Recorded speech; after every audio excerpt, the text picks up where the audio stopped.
गुरुर्ब्रह्मा गुरुर्विष्णू गुरुर्देवो महेश्वरा, गुरु साक्षात परब्रह्म तस्मै श्री गुरवे नमः. श्री गणेश दत्त गुरुभ्यो नमः. आज सद्गुरूंचा आपल्या परमपूज्य श्री रामकृष्ण क्षीरसागर स्वामी सद्गुरू यांचा आज महानिर्वाण दिन आहे. त्यासाठी आपण 24 तास अखंड नामस्मरण उद्या पहाटे 6 ते पहाटे 6, 21:08 पासून पहाटे 6 ते 22:08 पहाटे 6 असं करणार आहे. तर त्यानिमित्त मी सद्गुरूंनी नामस्मरणाविषयी जे काही मार्गदर्शन आपल्याला केले आहे ते आज मी पठण करीत आहेत. नामस्मरण महात्म्य.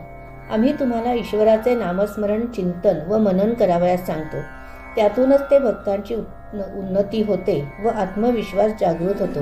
त्याचबरोबर ईश्वर चिंतन मनन हे तुमच्या मर्यादेपर्यंतच करावयाचे आहे. कधीही अतिरेक करू नये.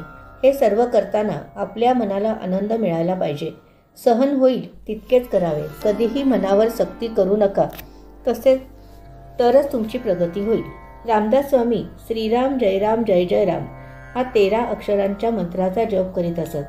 हा वेद मंत्र आहे. या मंत्राच्या शक्तीमुळेच त्यांना भगवान रामचंद्रांचे नाशिकला दर्शन झाले. आपण नामस्मरण करताना लहान व कमी अक्षरांचा मंत्र निवडावा. वरील संपूर्ण मंत्राऐवजी केवळ श्रीराम हा मंत्र निश्चित करावा.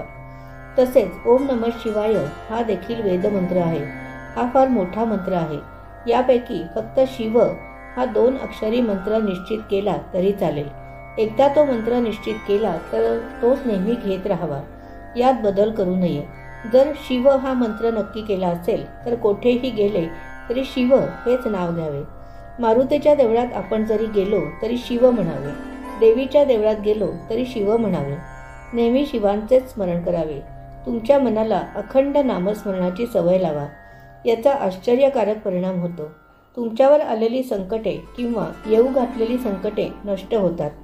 अखंड नामस्मरणाची पुढे पुढे इतकी सवय होते की इतर कोणाशी बोलावे वाटत नाही. तुम्ही तुमच्या मर्जीने कोणताही मंत्र निवडा. त्याचा उच्चार लहान व सोपा असावा, म्हणजे सहज स्मरण करता येते. हरे राम राम राम हरे हरे, हरे कृष्ण कृष्ण कृष्ण हरे हरे हा देखील वैदिक मंत्रच आहे. सामान्य मनुष्य हे म्हणता म्हणता थकून जातो. कोणाला कशी आवड उत्पन्न होईल हे त्याने स्वतः ठरवावे.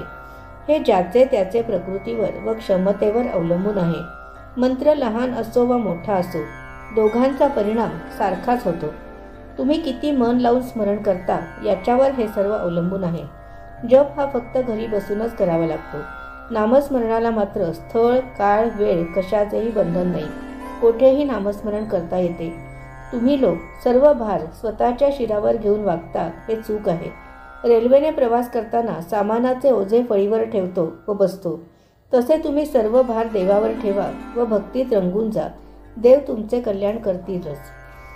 दैनंदिन साधनेसाठीतील मालिकेच्या या आजच्या भागाचे पठण परमपूज्य श्री गुरुदेवांच्या चरणी सादर अर्पण. श्री गुरुदेव दत्त.